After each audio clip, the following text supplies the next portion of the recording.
Nós estamos aí estudando uma série de lições sobre parcerias.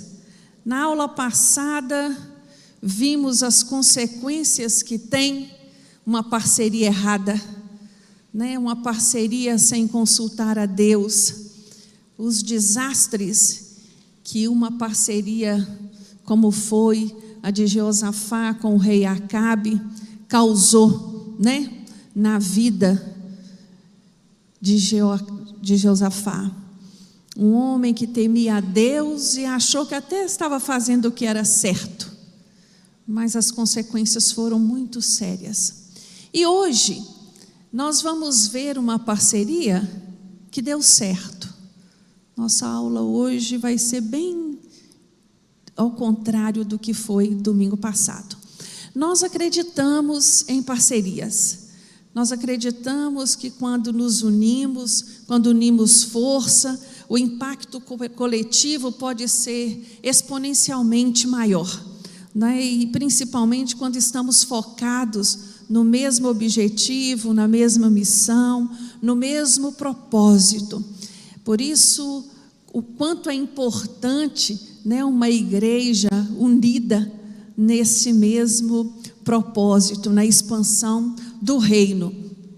E na aula de hoje nós vamos ver exatamente isso, como pessoas tão distintas, né, tão diferentes, podem juntas contribuir para a expansão do reino, podem contribuir para o ministério um do outro, podem ajudar um outro, abençoando e facilitando a vida do outro.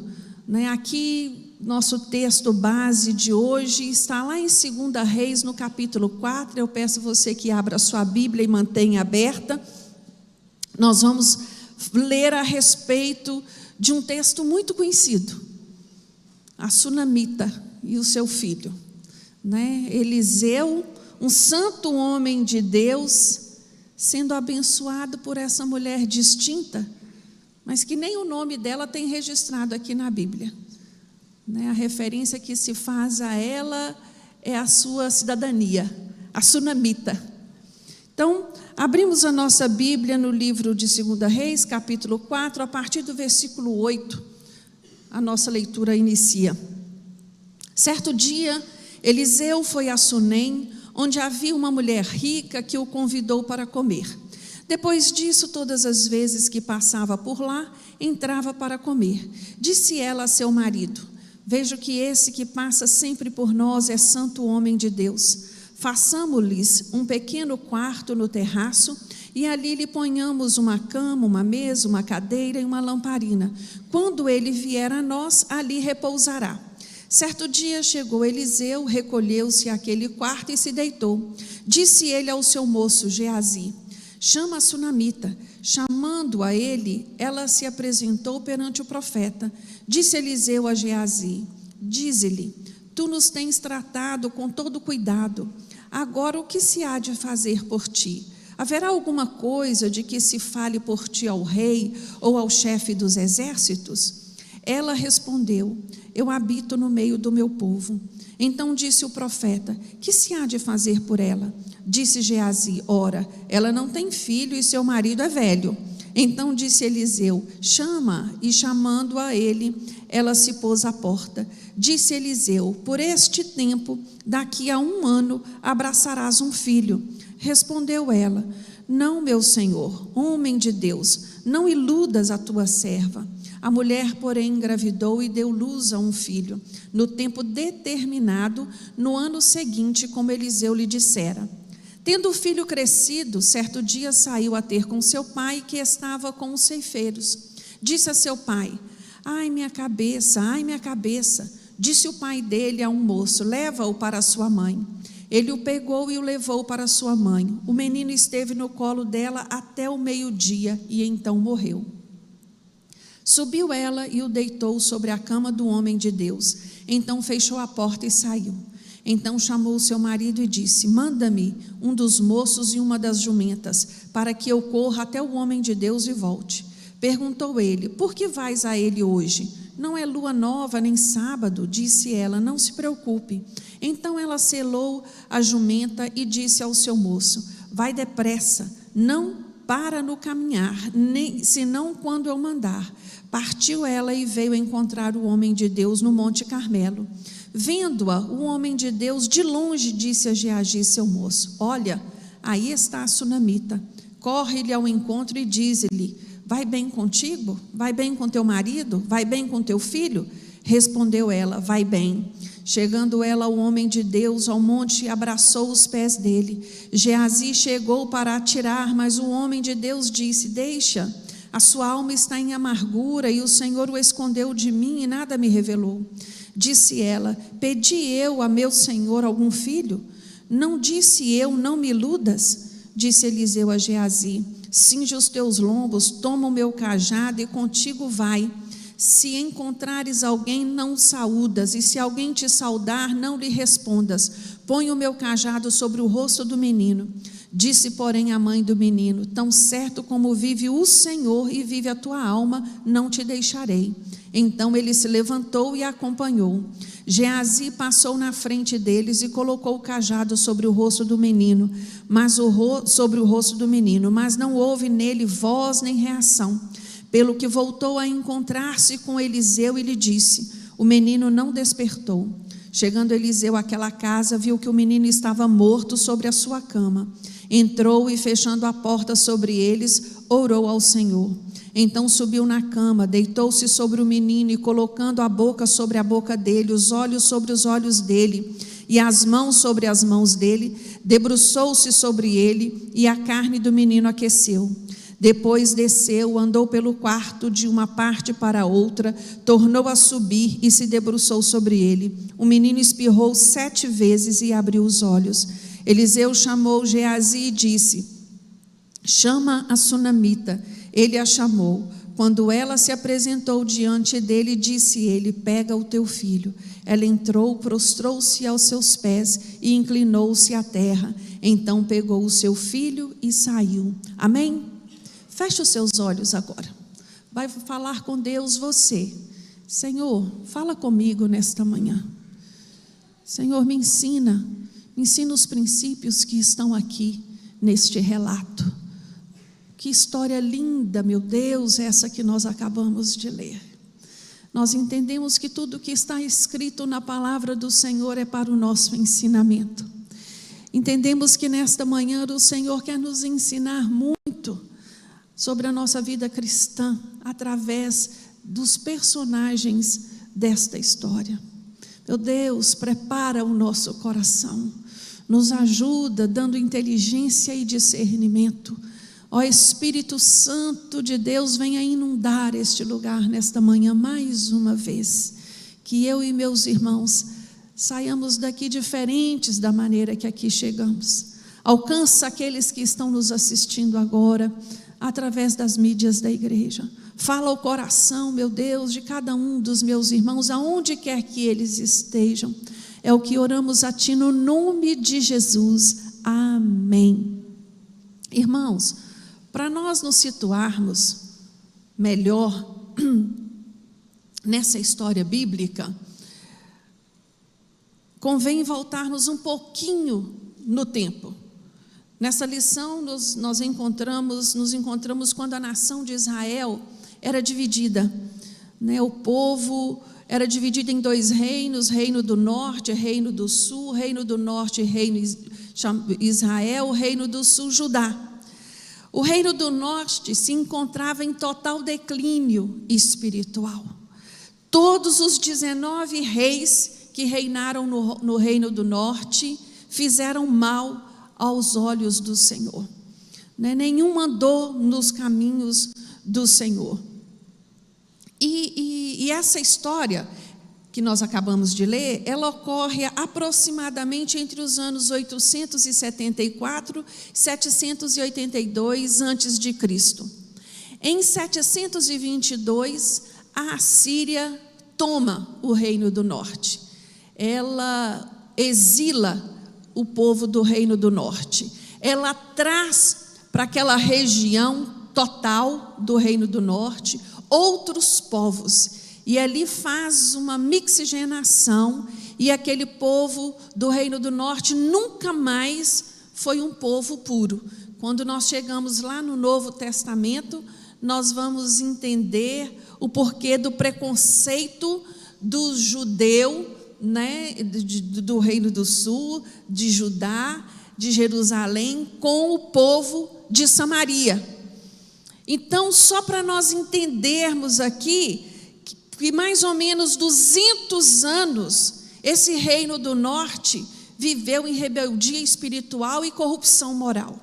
Aqui chega, né, quando Deus permite essa assolação pela Síria, é porque não tinha mais volta, né? A iniquidade daquele povo tinha transbordado. Mas antes disso, Deus, com o intuito de conduzir seu povo ao arrependimento, ele envia 2 dos seus maiores profetas à região do norte, Elias e o seu sucessor Eliseu. A separação entre Deus e o povo havia chegado ao limite, e esses 2 homens se colocaram nessa brecha para orar, para interceder, para agir com autoridade, né, para confrontar os reis e o povo.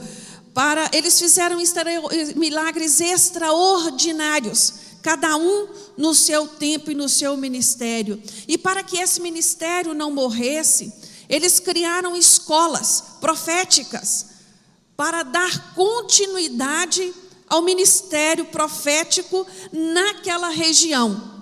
Então, entendendo isso, o tempo da história em que nós vivemos, o lugar em qual situa essa história, nós vamos ver um pouquinho sobre os personagens.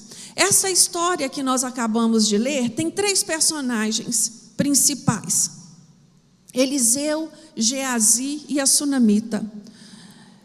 Eliseu, o nome dele significa Deus é salvação. Olha que coisa linda, o próprio nome do homem já chegava anunciando uma verdade absoluta. Deus é salvação. A Bíblia não fala muito sobre Eliseu.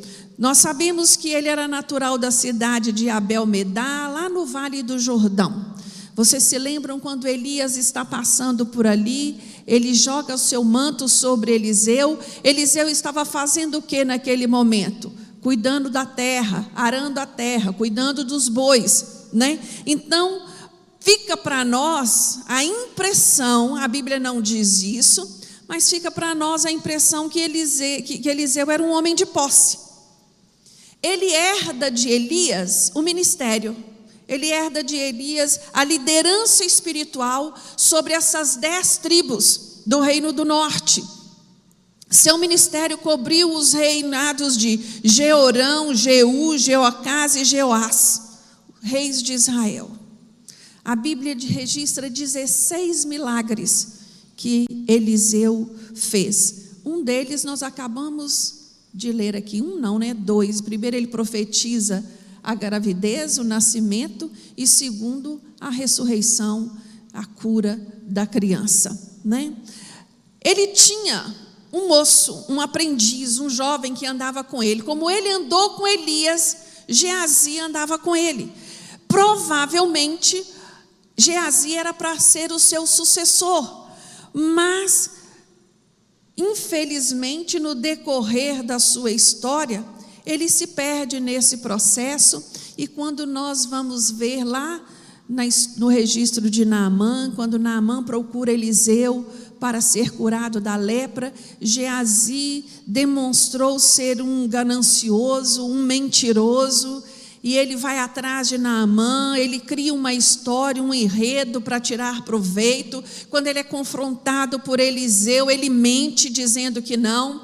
Resumindo, Geazi vai herdar a lepra de Naamã, e a Bíblia diz que ele e toda a sua geração herdou essa enfermidade. E hoje nós temos um terceiro personagem, que é sobre o qual nós vamos estudar um pouquinho mais a fundo, né? Essa mulher, ela tem atitudes registradas aqui que eu e você precisamos aprender, precisamos desenvolver, precisamos ter na nossa vida cristã, na nossa caminhada. A sunamita, ela é o terceiro personagem. Como vimos, seu nome não é mencionado na Bíblia, mas não por isso é menos importante o que registra a palavra de Deus sobre esta mulher, né? Trata-se de uma mulher rica, como nós acabamos de ler no versículo 8, e aonde Eliseu descansava. Eliseu, todas as vezes que passava por aquela cidade, era ali que ele se hospedava. E eu gostaria nessa manhã, junto com você, traçar o perfil, né, desta mulher, que apesar de não ter seu nome, ela nos deixa um exemplo a ser seguido, né? Ela possui algumas qualidades difíceis de encontrarmos nos dias de hoje. Quando olhamos para essa mulher, encontramos uma mulher que não tinha filhos, em uma época, cronologicamente falando da história, era muito complicado para uma mulher israelita não ter filhos. A lei judaica dava direito ao marido de repudiá-la, de devolvê-la, né? A sociedade olhava para essa mulher como uma amaldiçoada. Então, a felicidade do casamento estava ligada diretamente em ter filhos. Mas quando nós olhamos esse texto que nós vamos lendo, esta mulher encontra na vida com Deus motivos para ser feliz e principalmente ser grata, apesar de não ter filho. Irmãos, como eu gosto dessa palavrinha, apesar de. Quantos de nós temos os nossos apesar de? Apesar talvez do seu cônjuge não estar na igreja, apesar de sua casa não ser aquilo que você sonhou, apesar de seu filho não corresponder às suas expectativas, apesar de, é uma lista, porque a vida não é perfeita. Vocês concordam comigo? A vida não é perfeita, mas nós percebemos nas atitudes desta mulher que ela escolheu ser feliz com o Senhor. Ela escolheu ser grata ao Senhor. E como eu percebo isso? Eu enumerei 3 características apenas para nós meditarmos nesta manhã. A primeira delas, ela nos mostra ser uma pessoa que compartilha o que tem. O versículo 8 diz que ela convidou o profeta para comer. Essa mulher, ela mostra para mim e para você ser uma pessoa aberta à necessidade do outro, preocupada em fazer o bem. A sua atitude de ajudar o profeta, não só o profeta, né, a Geazi também, reflete o zelo e o amor que ela possuía em seu coração por Deus. Porque quando nós dizemos que amamos a Deus, nós demonstramos este amor de que forma, irmãos? Nos nossos relacionamentos, nas nossas atitudes uns com os outros, não é? E essa mulher, ela foi bondosa, ela foi hospitaleira, ela foi generosa, ela teve prazer em servir a este homem. E hoje, quando a gente olha para os dias de hoje, as pessoas, elas não querem muito ter trabalho em hospedar, ter trabalho em receber, ter trabalho em servir, até em família. Outro dia no curso da ETAD nós estávamos compartilhando sobre isso, não foi, Adriana? As pessoas estão distantes porque trabalham durante a semana e no final de semana eu vou cozinhar, eu vou fazer, eu vou convidar. Eu estou cansado. E com isso nós vamos ficando distantes e vamos nos acomodando né? Essa mulher, ela nos chama a atenção no valor que há em servir os irmãos da igreja, servir a nossa família, servir aos amigos, servir aqueles que precisam de nós. Servir é para isso que eu e você fomos chamados. E quando eu olho para esta mulher, ela me deixa claro que ela entendia o princípio da honra. Por amar a Deus, ela honrou o homem de Deus. Por amar a Deus, ela honra seu marido. Você vê que essa mulher, ela não toma nenhuma atitude por conta própria. Paulo nem existia aqui, ela nem conhecia as instruções que Paulo nos dá a respeito do papel da mulher, mas você vê que ela consulta o esposo, ela fala para ele. Ela devia ter um relacionamento muito bom com esse marido, um diálogo aberto. Quando ele pergunta sobre a jumenta e sobre o moço, ela diz para ele não se preocupar, e ele não se preocupa. Ele a conhecia. Isso é tremendo neste relacionamento desses dois. Essa mulher, irmãos, ela não só convidou Eliseu para comer, como construiu um quarto. Não tinha um quarto de visita lá, não tinha um quarto sobrando.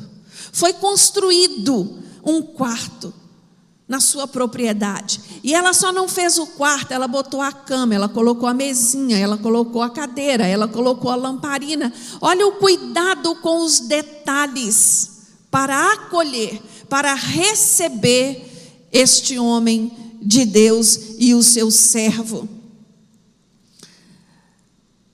Isso é tão tremendo, a atitude dessa mulher. É tão generosa. Isso tem que falar a mim e a você de uma forma gritante. Generosidade não é caridade. Vocês estão entendendo a diferença? Essa mulher não fez caridade. Essa mulher foi generosa. Outra qualidade que eu percebo nesta mulher, que ela era uma mulher perceptiva. O que significa ser uma pessoa perceptiva? O que é percepção? É a capacidade de perceber o que os outros não veem. É isso basicamente, né? Na palavra de Deus está escrito aqui, e eu gosto muito no versículo 9, ela diz assim: vejo que esse que passa sempre por nós é santo homem de Deus. É impressionante nessa mulher a sua percepção espiritual. Ela notou, né, de todos aqueles que passavam pela cidade, né, ela percebeu que esse homem era excepcional. Ela percebeu que esse homem era um santo homem de Deus. Ela entendeu que ele não era qualquer um. E isso, ela enxergou algo que a cidade inteira não viu. Porque Sunem era uma cidade próspera. Qualquer morador daquele lugar poderia ter feito o que ela fez. Poderia ter construído, poderia ter alimentado. E assim, ele era uma autoridade espiritual. Eliseu não era qualquer um, né? E ela foi capaz de perceber o valor desse homem, a importância desse profeta. Ela foi perceptiva, ela foi sensível ao outro. Esta mulher, ela teve um discernimento espiritual. E quando a gente fala de discernimento espiritual, chama a nossa atenção como esse dom tem faltado nos dias de hoje, no nosso meio. Como cada vez menos encontramos homens e mulheres com esta habilidade, com este dom, o dom de discernir, capaz de ver além das aparências. E o interessante, meus irmãos, que a ciência, ela explica esse curso da percepção. Ela fala para nós que a percepção, ela acontece por 3 caminhos na mente humana até chegar ao resultado, até apresentar a conclusão. Tudo muito rápido, mas ele acontece nesse processo todas as vezes que eu percebo algo a mais, né? Primeiro caminho que a percepção passa é pelo saber, e esse saber diz respeito ao conhecimento adquirido, aquele que eu tenho das coisas que eu aprendi, que eu estudei, que através da leitura, a minha bagagem intelectual, né? Diz respeito à lógica, diz respeito ao raciocínio. O segundo passo vai passar pela minha vivência, as minhas experiências, a minha história de vida, as minhas perdas, os meus ganhos, como eu tenho lidado com as minhas derrotas, como eu tenho assimilado as minhas vitórias e as minhas perdas, né? Fala da minha experiência de vida. E o terceiro fala do sentido, as minhas emoções. Esses 3 juntos interferem diretamente na minha maneira de perceber o outro. Vocês estão compreendendo, irmãos? Eu não percebo o outro sem passar por esses três caminhos. E quando eu amplio um pouco mais o meu olhar sobre este processo, eu vejo Deus me dizendo: o seu processo perceptivo depende do quanto você me conhece. Depende de como você tem lidado com suas perdas e vitórias. Suas experiências têm trazido você para mais perto ou têm te afastado de mim? Quem domina você? Suas emoções ou a minha palavra? Essa mulher, irmãos, emocionalmente, ela tinha tudo para ser o quê? Uma mulher amarga, uma mulher infeliz, decepcionada, frustrada com a vida. E se ela tivesse alimentado essas emoções, ela não teria sido capaz de perceber o que ela percebeu, porque as suas emoções estariam tão distorcidas que iriam interferir diretamente na sua capacidade perceptiva. Meus queridos, quando eu olho para esse processo, vem uma pergunta gritante: como eu posso ter discernimento espiritual sem conhecer a Deus de verdade? Sem ter intimidade com Deus? Essa mulher, quando ela diz: vejo que esse homem que passa por nós é um santo homem de Deus, ela não faz essa afirmativa com base naquilo que os outros dizem, com base naquilo que os outros postam, com base naquilo que as pessoas estão aí fofocando. Ela diz: eu vi. A sunamita, ela tinha sabedoria para ver, perceber e concluir. Hoje, infelizmente, nos dias de hoje, com o advento das mídias, nós não estamos sendo capazes mais de avaliar. Não estamos sendo capazes mais de saber, porque temos deixado nos levar, não é? Tudo que é postado aí, a pessoa aparece na internet e diz que é um médico. Eu acredito.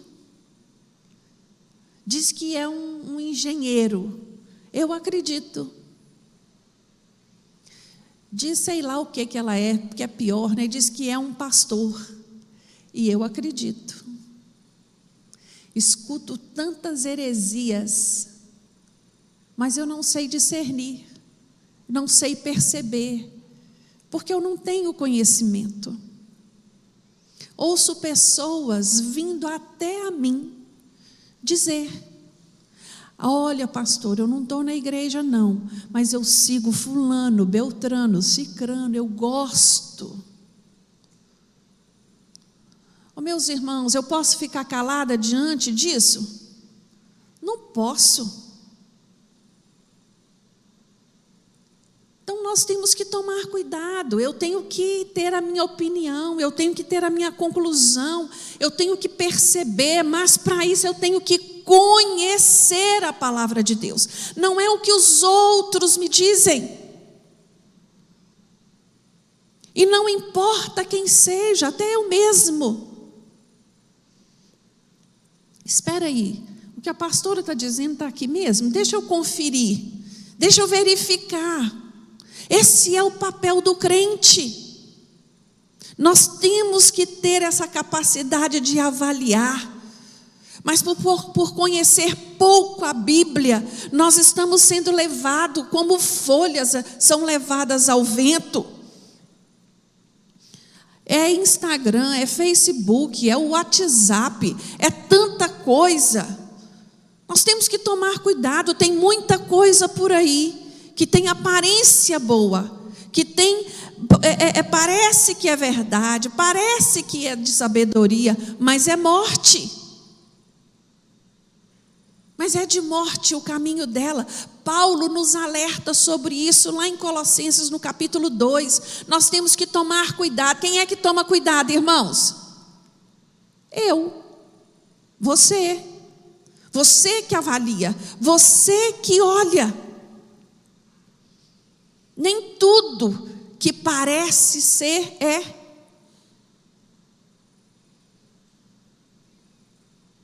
Um tempinho atrás aí eu recebi uma mensagem pelo WhatsApp. Uma palavra bonita e tudo, mas eu sou muito curiosa. Eu quis saber quem é que falou aquilo. Digitei lá a primeira frase no Google. Adivinha de quem era? Chico Xavier. Aí eu mandei para a pessoa de volta. Falei com ela: cuidado, né? Não compartilha, mesmo que pareça ser bom. O fim é morte. O fim é morte. Nós temos que estar vigilantes e atentos. Nós, eu e você, a todo tempo, né? Cuidado, muito cuidado com aquilo que parece, mas não é. A terceira qualidade que eu vejo nesta mulher, e que é algo, meus irmãos, que nós temos que aprender a desenvolver, é contentamento. Aqui, Eliseu, no versículo 13, ele se sentindo, né, tão acolhido, tão bem cuidado por aquela mulher, ele quer retribuir a gentileza, ele quer retribuir o cuidado. E ele pergunta, né, agora o que se há de fazer por ti? E essa mulher dá uma resposta inusitada: eu habito no meio do meu povo. Essa resposta pode até parecer, assim, para muitos, sem sentido, né, no primeiro momento. Mas essa resposta, ela revela o que estava no coração dessa mulher. Essa mulher, ela tinha prazer em estar com os seus. Essa mulher, ela valorizava a vida que ela tinha e amava a sua família. Ela não estava preocupada com posição social. Eliseu pergunta para ela assim: tem alguma coisa que eu posso falar a seu respeito ao rei ou ao exército, ao chefe do exército? Tem algum benefício, né, nessa área que eu possa te dar? Algum tipo de reconhecimento que você deseja? Gente, eu olho para essa resposta e essa resposta me encanta, porque essa mulher, ela reconhece o valor imensurável que é estar no meio dos nossos. Estar no meio dos nossos. É isso que ela está dizendo. Não tem nada. Eu estou bem do jeito que eu estou. Eu sou feliz como eu sou. Eu já entendi que nem tudo pode ser perfeito. Eu entendo que apesar de não ter filho, eu sou uma mulher abençoada. Eu tenho um marido, eu tenho uma casa para dormir, eu tenho meu sustento. Apesar de as coisas não serem exatamente como eu gostaria que fosse, eu sou contente, eu sou grata. É disso que essa mulher fala, né? Eu tenho gratidão a Deus, apesar dos meus problemas, apesar das minhas dificuldades. E eu aprendo na luz da palavra, meus irmãos, que contentamento é aprendido. Eu não nasço sabendo ser contente, eu aprendo, e só consegue ser contente nessa vida aquele que leva a vida mais leve, aquele que tira esse peso da alma pelas coisas não serem como ele gostaria que fosse. Hoje as pessoas estão doentes na alma mais do que nunca. Sabe por quê? Porque ficam vendo a vida do outro, acreditando que ele é feliz, desejando aquilo que ele tem.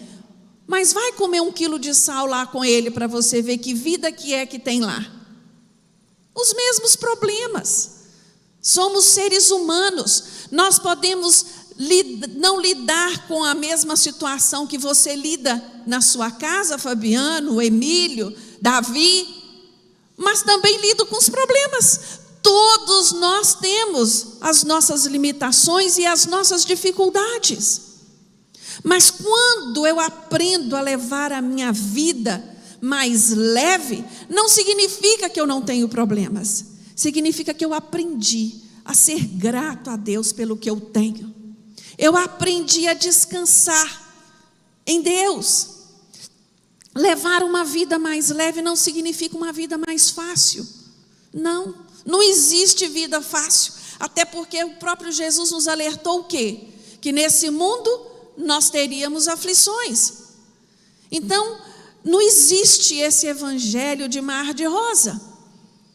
É luta mesmo. São vitórias atrás de vitórias, é peleja atrás de peleja, e assim nós vamos vencendo, e vamos aprendendo a ser contente. E eu vejo nessa mulher uma necessidade que nós precisamos desenvolver, que é viver a vida com suavidade, ser mais leve, um pouco mais de humanidade e gentileza. Irmãos, nós andamos ultimamente, e eu me incluo nisso também, tão atarefado, é tanta coisa, que é como se nós andássemos com uma viseira assim. Às vezes, eu estou andando na rua, meu pensamento está em outro lugar. Não sei se isso acontece com vocês. Eu estou ali conversando comigo mesmo. Eu tenho que fazer isso, eu tenho que fazer aquilo, eu tenho que fazer isso, e eu tenho que render isso até tantas horas, eu tenho que voltar, eu tenho que ir. E aí, passamos por alguém e não percebemos. Outro dia eu passei pela Sandrinha Dudu, ali na avenida. Só ouvi alguém me gritar assim: ei, pastora. Quando eu olhei, ela em pé assim, eu passei por ela e não a vi. Eu falei: Sandrinha, me perdoa, Sandrinha. Não, que isso? Mas porque a gente se deixa levar por essa vida tumultuada, acostuma-se com isso e não vai percebendo. E se tem uma coisa que eu amo na minha vida, é observar pessoas. E outro dia eu estava falando isso com Deus. Deus, não me deixa tumultuada demais, não. Me dá um pouquinho de tranquilidade aí, né, na minha mente. O que é isso? Vamos viver a vida mais leve, uma vida mais suave, uma vida mais gentil. E eu entendo isso, meus irmãos, que se eu sou transformada pelo Evangelho, meus relacionamentos precisam ser transformados. Meus relacionamentos não podem ser pautados por esse estresse, por essa correria do dia a dia. Não. Se eu sou uma pessoa que ora, que adora, a maneira como eu relaciono com o outro tem que testemunhar de Cristo. Vocês concordam comigo? Não pode ser esse relacionamento atropelado. Às vezes, quando eu digo a alguém, não, estou com saudade de você, tinha tempo que eu não te via, e a pessoa fala assim, mas eu tenho te visto direto. Não falo isso da boca para fora, eu falo isso porque eu sinto falta, verdadeiramente. Se tem alguém que ama a gente, esse alguém sou eu. E eu sinto falta porque a gente vai se tornando tão assim, junto, que fica difícil de você não perceber. Quando nós olhamos para essa mulher, nós precisamos ser mais generosos uns com os outros. E generosidade, irmãos, passa pelo viés de doar-se. Eu preciso me doar mais a cada um dos meus irmãos. Isso é para todos nós. Doar mais, como recompensa, porque Deus não deixa, de retribuir nada daquilo que fazemos. Como recompensa, essa mulher, ela recebe da parte de Eliseu uma promessa, um milagre de ter um filho. E depois, de um tempo depois, esse filho morre e Eliseu ressuscita essa criança. Essa sunamita, ela experimentou 2 grandes milagres na vida dela por ter tido esta atitude de generosidade, de ter sido perceptiva a respeito de quem passava. E as lições, meus irmãos, a respeito desse texto, elas continuam, vindo até nós. Eliseu também, ele tem muito para nos ensinar.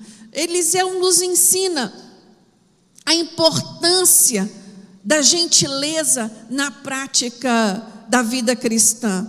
Ele olha para esta mulher, ele olha para a sua abnegação, ele olha para o seu amor, estando ali honrando e servindo a ele e o seu servo, e ele quer retribuir essa bondade. E isso é necessário a nós. Há um ditado aí popular que diz que gentileza gera gentileza. Eu tenho que estar atento a isso, em ser gentil com as pessoas, para que elas possam ser gentis comigo também. Nós temos que ser gentis no trânsito. Nós temos que ser gentis num país onde tem fila para tudo. Não adianta ficar se estressando na fila do supermercado, na fila do banco, na fila do caixa eletrônico. A troco do quê? Ser gentil. Se você é um igual a mim que ainda não faz tudo pelo celular, seja gentil. Aguarde. Sexta-feira, eu ri demais. Eu comprei algo de uma pessoa, e a pessoa, tirei o dinheiro para pagar, a pessoa falou assim, Jaque, me manda um Pix. Aí eu falei assim, minha filha, se eu contar, você não ri não. Eu tenho um Pix, mas o meu Pix só recebe, o meu Pix não paga. Aí ela, como que você conseguiu esse feito? Falei, não sei, porque fui fazer meu Pix e não parei pelo meio do caminho, eu acho, e não produzi a senha que tem que ter. Já fui no banco, me mandaram fazer de um jeito, não deu certo, resumindo uma longa história, desisti. Então, meu Pix é só para receber, não paga. Mas, aí eu fico assim, gente, são tantas facilidades que tem aí, não é? E a gente, às vezes, não usufrui, igual a mim. E aí, eu preciso aprender a ser gentil. Eu preciso ter paciência.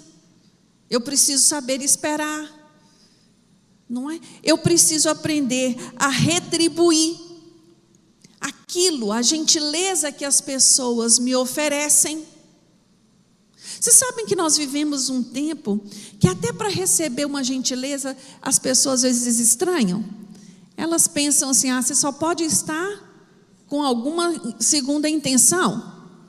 Isso é sério. Nós temos que mudar essa mentalidade.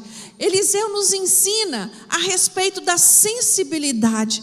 Gente, como eu gosto quando ele fala para o servo dele, deixa, a sua alma está em amargura, e o Senhor não me revelou nada do que estava acontecendo. Ele só viu o estado que ela se encontrava, e ele sensibilizou por ela. Afinal de contas, essa mulher, ela não tinha pedido a ele um filho. Ele deu, ele prometeu, e agora, depois de poucos anos, esse filho morre. Esse filho devia ser pequeno, porque cabia no colo dela. A palavra diz que ela ficou com ele no colo até o meio-dia, que ela sobe, deita ele na cama do profeta. Então, quer dizer, não era um menino adolescente, né? Devia ser um menino pequeno ainda. E ela falou, mas espera aí, eu não pedi esse menino, por que eu estou sofrendo agora por causa desse? Estou passando por isso. E é lindo, porque ela vai no caminho e pergunta, está tudo bem? Está tudo bem. Ela falou, para que eu vou contar para ele se ele não vai poder resolver nada para mim?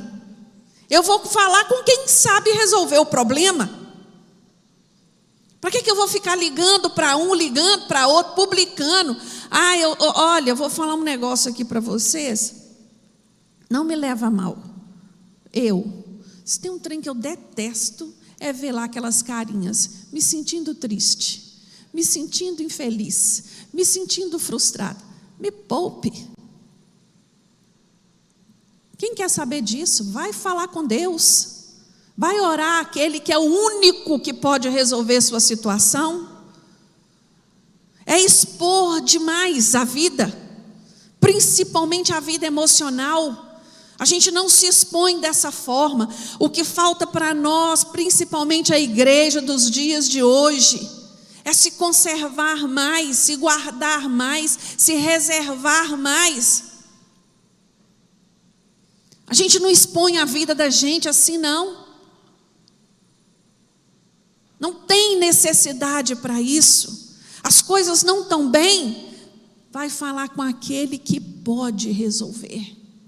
Vai falar com aquele que tem condição, poder e capacidade de operar na sua vida. O muito que eu te aconselho é buscar uma irmã que você sabe que é comprometida com oração, um irmão, ou então o pastor da sua igreja. O negócio é grave? Vai no pastor da igreja. Você que congrega aqui, tem 5 pastores aqui. Vai falar com alguém que pode verdadeiramente te ajudar, ao invés de ficar publicando. E essa mulher, ela faz isso. Geazi chega, pergunta para ela se está tudo bem com ela, se está tudo bem com o marido, se está tudo bem com o filho. E ela responde, vai tudo bem. Quando chega lá no profeta, o profeta vai lá, Geazi, com o meu cajado e põe em cima do menino. Ela vira para ele, eu só saio daqui se for com o Senhor. Não vou a lugar nenhum se o Senhor não for. Irmãos, nós precisamos aprender muito com estas atitudes. Tem tanta gente dodói. Ele, em vez de vir comigo, ele mandou o empregado dele vir com aquele cajado. Se ela tivesse tomado essa atitude, teria ficado sem o filho e frustrada para o resto da vida. Não, meus irmãos, não é por aí. E a terceira coisa que eu aprendo com Eliseu, que Eliseu não faz acepção de pessoas. Ele não profetizou, ele não operou milagre só porque ela era rica. Logo no início do capítulo 4, tem lá o registro de uma viúva pobre. E ele vai operar um milagre na casa daquela mulher, um milagre tremendo. Ele opera na casa de um, opera na casa de outro. Isso fala para mim muito, porque ele não olhava, né? Qual era a classe, qual era o nível social para ajudar ou deixar de ajudar. Precisa da minha ajuda? Estou aqui. Eu posso fazer alguma coisa? Estou aqui. Eu escolho ser bênção na vida daqueles que estão perto de mim. E o trabalho entre essas duas pessoas, a interação, né, do profeta e a sunamita, me fala muito assim, né, que onde há trabalho, há riqueza, onde há cooperação, há paz. Onde há cooperação, há paz. Até isso dentro da nossa casa. Ontem eu estava almoçando na casa da minha mãe e no prédio ao lado, tem um prédio ao lado, estava uma briga. Sabe aquelas brigas assim que xinga aqueles nomes desse tamanho, numa altura, para quem quiser escutar? Uma mãe pediu uma filha para fazer uma coisa. E a filha começou: não sei o que tem, você não vê que eu não estou bem. E papapá. Menino, eu fiquei pensando, meu Deus, como é que pode ter paz numa casa assim? Aonde primeiro não tem cooperação, aonde não tem respeito, não vai ter paz nunca. Para se ter paz, precisa de cooperação, precisa de respeito uns pelos outros. Dentro de casa existe uma hierarquia. E é preciso ser reconhecida essa hierarquia, para que as coisas funcionem. Aqui nós vemos que esta mulher, quando ela olha para esse homem, ela viu quem ele era. Ele era um santo homem de Deus. Ela percebeu o seu ministério, qual era o papel desse homem naquela cidade de Sunem, a importância que havia, e ela decide, junto com o seu esposo, com o consentimento do seu esposo, a abençoar aquele homem, a acolher aquele homem. E em troca ela recebe a bênção maior que alguém poderia receber para aquele momento da história na vida dela, um filho. Isso é resultado de quê? De cooperação. O esforço dessa mulher valeu. É lógico que ela não fez nada disso pensando, né, o que eu vou ganhar, o que eu vou deixar de ganhar. Mas ela, do momento que ela tomou a decisão de abençoá-lo, ela abriu as janelas do céu sobre a vida dela para ser abençoada também. Irmãos, isso é a lei da colheita. Eu escolho a semente que eu quero plantar. Agora o que eu vou colher eu não escolho não. Eu escolho abençoar, eu vou colher bênção. Agora eu escolho outras coisas, eu vou colher outras coisas. A Bíblia ela é clara quanto a isso. Para nós concluirmos esse texto, eu gostaria que você pensasse nisso. A nossa vida, ela é a soma dos nossos relacionamentos. Vive bem quem se relaciona bem. Existem pessoas que são de mal de todo mundo. É uma intriga, tanto na família, qualquer ambiente que ela vai, ela consegue criar problemas. Nós temos que buscar ser mais sensíveis e nos colocar mais no lugar do outro. Perceber o sofrimento do outro. Talvez, muitas vezes, né, o sofrimento do outro, quando chega até nós, você pensa assim: não estou acreditando que essa pessoa está sofrendo por causa disso. Mas as pessoas sofrem. E eu tenho que ser sensível ao sofrimento do outro. Eu tenho que ser capaz de ajudar com uma palavra que amplie a visão do outro. Que ela seja capaz de perceber além daquilo que ela está vivendo. E isso, meus irmãos, é à medida que eu vou andando com o Senhor, à medida que Deus vai desenvolvendo em mim contentamento, à medida que eu vou aprendendo a ser grato ao Senhor, é que eu vou sendo capaz de perceber, que eu vou sendo capaz de desenvolver essas características em mim. Que o Senhor nos ajude, que o Senhor nos capacite. Se você já é essa pessoa, parabéns. Que o Senhor continue te abençoando cada dia mais. Mas dessas características que nós vimos nesta mulher, se ainda te falta uma, peça ao Senhor. Peça ao Senhor, que Ele é bondoso para dar. A palavra de Deus nos ensina assim: aquele que falta, pede. E eu queria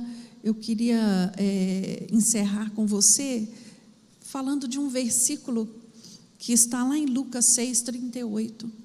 Dai e dar-se-vos-á, boa medida, recalcada, sacudida, transbordante, generosamente vos darão, porque com a medida com que tiverdes medido, vos medirão também. Amém? Vamos ficar de pé?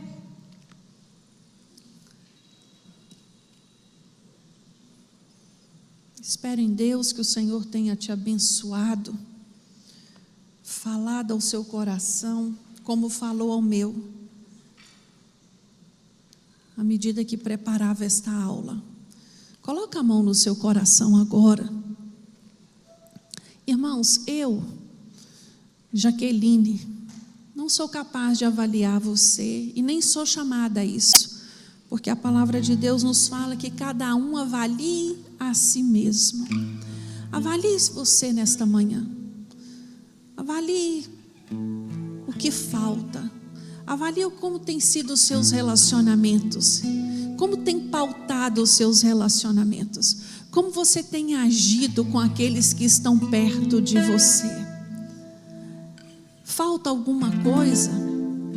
Falta contentamento? Falta sensibilidade? Falta generosidade? Falta doar um pouco mais? Fala com o Senhor. Senhor, me ajuda. Me ajuda a ser como esta mulher, a sunamita. Me ajuda a plantar sementes como esta mulher plantou. Sementes de bênção na vida do outro. Me ajuda a perceber aquilo que eu não tenho visto, que eu não tenho conseguido perceber. Senhor nosso Deus, nós te louvamos e te bendizemos nesta manhã, meu Deus, com o nosso coração grato pela oportunidade de aprender um pouco mais da Tua palavra. Ah, Deus, quantos ensinamentos esse texto tem para a nossa vida quanto cristãos. Ajuda-nos, Senhor, nesta caminhada. Ajuda cada um dos meus irmãos e a mim mesmo, Senhor, a fazer diferente. Nos ajuda a ampliar, Senhor, a nossa visão perceptiva. Deus, nos dê discernimento espiritual, nos dê entendimento, nos dê a capacidade de perceber aquilo que às vezes não está tão visível a nós. Nos ajuda, meu Deus, quanto cristãos. Senhor, queremos ser pessoas melhores, queremos que os nossos relacionamentos sejam transformados, queremos, meu Deus, exalar o bom perfume de Cristo por onde nós passarmos. Este é o desejo do nosso coração nesta manhã. Meu Deus, ajuda-nos, é o que nós oramos a Ti, no nome de Jesus. Amém. Deus abençoe.